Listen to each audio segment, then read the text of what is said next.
Hello साथियों, मैं सौरभ कुमार सिंह।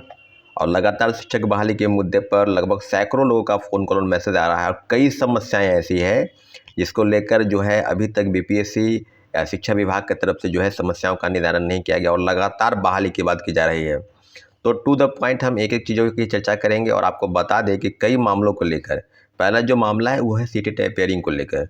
साथियों, लगभग 10-12 दिनों से लगातार आंदोलन चल रहा है कई जगहों पर, चाहे वो बीपीएससी कार्यालय हो, चाहे शिक्षा विभाग हो, चाहे डिप्टी सीएम का आवास हो, चाहे मुख्यमंत्री सचिवालय हो।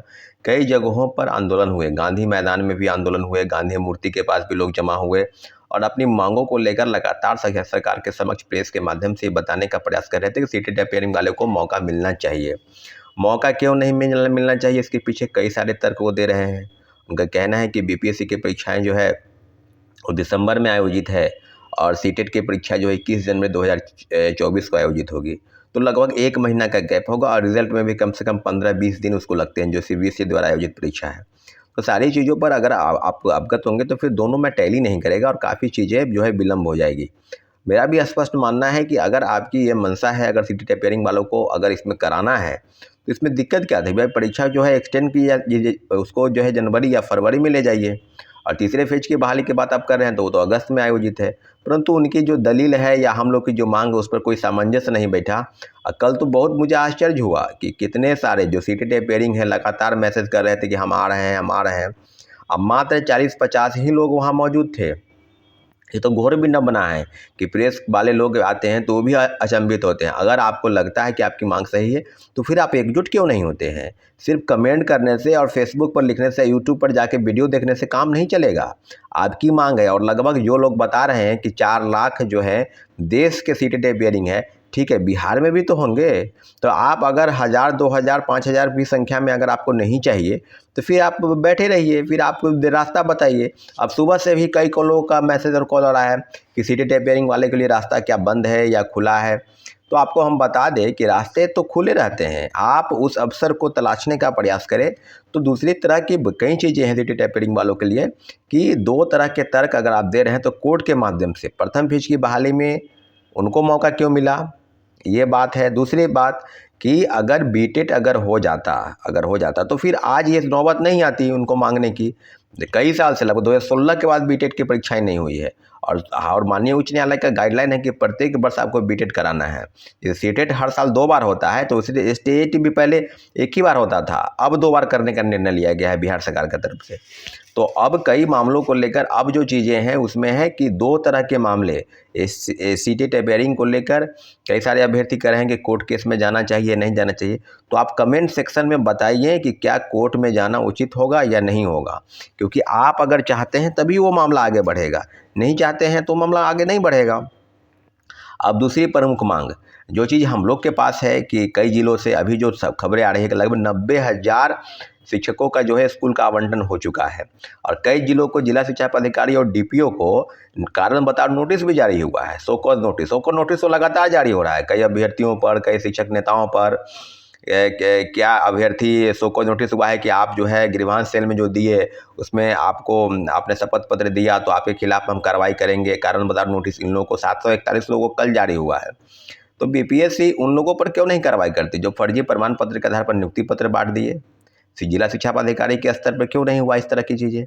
हम लोग तो लगातार कह रहे हैं कि बिहार में बड़े पैमाने पर फर्जीवाड़ा हुआ है शिक्षक बहाली में, परंतु इन चीज़ों को सरकार बिल्कुल टाल मटोल कर रही थी, बीपीएससी टाल मटोल कर रही थी।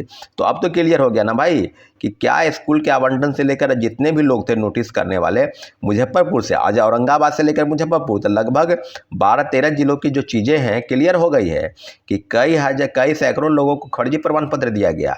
यहाँ तक कि जो गांधी मैदान में नियुक्ति पत्र माननीय मुख्यमंत्री जी द्वारा जो सौंपा गया उसमें भी कई सैकड़ों लोग जो थे फर्जी प्रमाण पत्र वाले थे। तो आप बताइए ना भाई, ये तो आरोप तो हम नहीं, मुकेश, पूजा, करिश्मा आदि चीज़ पहले भी लगा रही थी। कंप्यूटर साइंस के कई अभ्यर्थी थे जिनका जो एसटीईटी 11 और 19 पास नहीं थे, उसके बाद उसकी बीटेक और एमसीए की आदि डिग्री थी।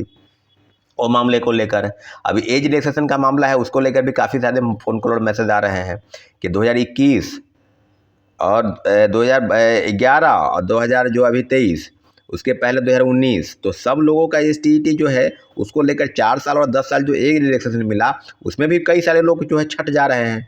10 साल लेने के बाद भी अब कह रहे हैं कि 2019 जो 2023 STET हुआ वही डिग्री मान्य होगा, उसके अनुसार एक एज जो है रिलैक्सेशन का मामला फ़ायदा उनको मिल रहा है।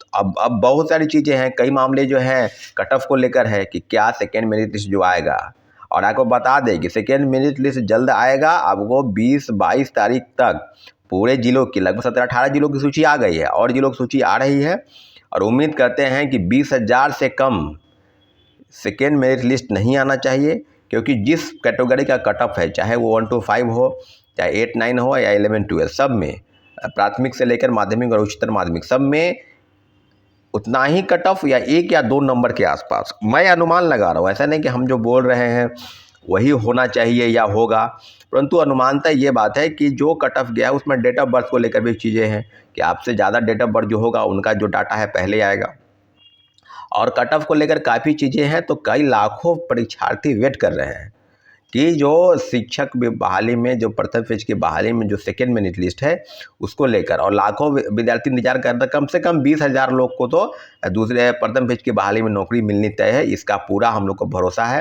और BPSC चेयरमैन इसके लिए कई बार PC के माध्यम से अपनी बातों को रख भी चुके हैं। तो सेकेंड मेरिट लिस्ट पर घबराने की ज़रूरत नहीं आपको। हाँ, सीटें टेपरिंग को लेकर जो चीज़ें हैं उसको लेकर आपको हम बता दिए कि कोर्ट कचहरी अगर जाना है तो आप उसकी तैयारी कीजिए। कमेंट बॉक्स सेक्शन बॉक्स में आप लिखिए कि हम कोर्ट जाने के लिए तैयार हैं। फिर आगे की बात हम करेंगे कितने लोग मैसेज चाहते हैं और कितने लोग नहीं चाहते हैं।